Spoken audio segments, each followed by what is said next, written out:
ಬೆಳಗ್ಗೆ ಸಚಿವೆ ಲಕ್ಷ್ಮೀ ಹೆಬ್ಬಾಳ್ಕರ್ ಅವರು ಮತ್ತು MLC ಚಂದ್ರ ಹಟ್ಟಿರೋಳವರು ಒಂದು ಕಾರಲ್ಲಿ ಬರ್ತಾ ಇರಬೇಕಾದ್ರೆ ಬೆಳಗ್ಗೆ ಆಕ್ಸಿಡೆಂಟ್ ಆಯಿತು. ಅವಾಗ ಅವರು ಬೆಳಗ್ಗೆ 6 ಗಂಟೆ ಅಷ್ಟೊತ್ತಿಗೆ ಹಾಸ್ಪಿಟ್ಲಿಗೆ ಬಂದರು. ಅವಾಗ ನಾನು ಡ್ಯೂಟಿ ಮೇಲೆ ಇದ್ದೆ. ಬಂದಾಗ ಮೇಡಮ್ಗೆ ಕತ್ತಿಗೆ ಮತ್ತು ಬೆನ್ನಿಗೆ ಪೆಟ್ಟಾಗಿತ್ತು.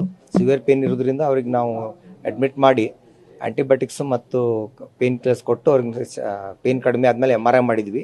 MRI L1 ಮತ್ತು L4 ಕಾಂಪ್ರೆಷನ್ ಫ್ರಾಕ್ಚರ್ ಇದೆ. ಕುತ್ತಿಗೆಯಲ್ಲಿ ಮತ್ತು C4 C5 ಸ್ವಲ್ಪ ಸಬ್ಲಕ್ಸೇಷನ್ ಇದೆ. ಅದಕ್ಕೆ ಮೇಡಮ್ ಟ್ರೀಟ್ಮೆಂಟ್ ನಾವು ಕೊಡ್ತಾ ಇದ್ದೀವಿ. ಚಂದ್ರರಾಜ್ ಹೊಟ್ಟಿಯವರಿಗೂ CT ಸ್ಕ್ಯಾನ್ ಮಾಡಿದ್ವಿ. ಅವ್ರ ಮೆದುಳಿಗೆ ಬಾವು ಬಂದಿದೆ. ಅದಕ್ಕೆ ಅವರು ಟ್ರೀಟ್ಮೆಂಟ್ ತೊಗೊಂಡು ಮನೆಗೆ ಹೋಗಿ ಬರ್ತೀನಿ ಅಂತ ಹೇಳಿ ಹೋಗಿದ್ದಾರೆ. ಅವರು ಬಂದು ಆಮೇಲೆ ಅಡ್ಮಿಟ್ ಆಗ್ತಾರೆ. ಇಬ್ಬರು ಚಿಂತಾಜನಕ ಸ್ಥಿತಿಯೊಳಗೆ ಏನಿಲ್ಲ, ಎಲ್ಲರೂ ರಿಕವರಿ ಆಗ್ತಾ ಇದ್ದಾರೆ ಮತ್ತು ಅಂತ ಹೆದರುವಂಥ ಏನು ಕಂಡೀಷನ್ ಇಲ್ಲ. ಅದಕ್ಕೆ ಟ್ರೀಟ್ಮೆಂಟ್ ಸ್ವಲ್ಪ ಆದಮೇಲೆ ಮೇಡಮ್ ಆರಾಮಾದ್ಮೇಲೆ ಅವ್ರು ಮನೆಗೆ ಕಳಿಸ್ಕೊಡ್ತೀವಿ. ಗನ್ಮ್ಯಾನ್ ಮತ್ತು ಡ್ರೈವರ್ ಬೆಳಗ್ಗೆ ಬಂದಿದ್ರು. ನಾವು ಟ್ರೀಟ್ಮೆಂಟ್ ಮಾಡುವವರೆಗೂ ಅವ್ರು ಪೊಲೀಸ್ ಕಂಪ್ಲೇಂಟ್ ಕೊಟ್ಟು ಬರ್ತೀವಿ ಅಂತ ಹೋಗಿದ್ದಾರೆ. ಅವ್ರಿಗೆ ಮೈನರ್ ಇಂಜುರೀಸ್ ಆಗಿದೆ. ಬೆನ್ನೊಳಗೆ ಎಲುಬುಗಳು ಕಾಂಪ್ರೆಷನ್ ಆಗಿದೆ, ಫ್ರಾಕ್ಚರ್ ಆಗಿದೆ. ಏರ್ ಬ್ಯಾಗ್ ಬಗ್ಗೆ ನಂಗೆ ಗೊತ್ತಿಲ್ಲ ರೀ. ಮೇಡಮ್ಗೆ 1 ಮಂತ್ ರೆಸ್ಟ್ ಕೊಡ್ಬೇಕಾಗೈತೆ ರೀ. ಇಲ್ಲ, ಆಪ್ರೇಷನ್ ಅದೇನು ಬೇಕಾಗಿಲ್ಲ.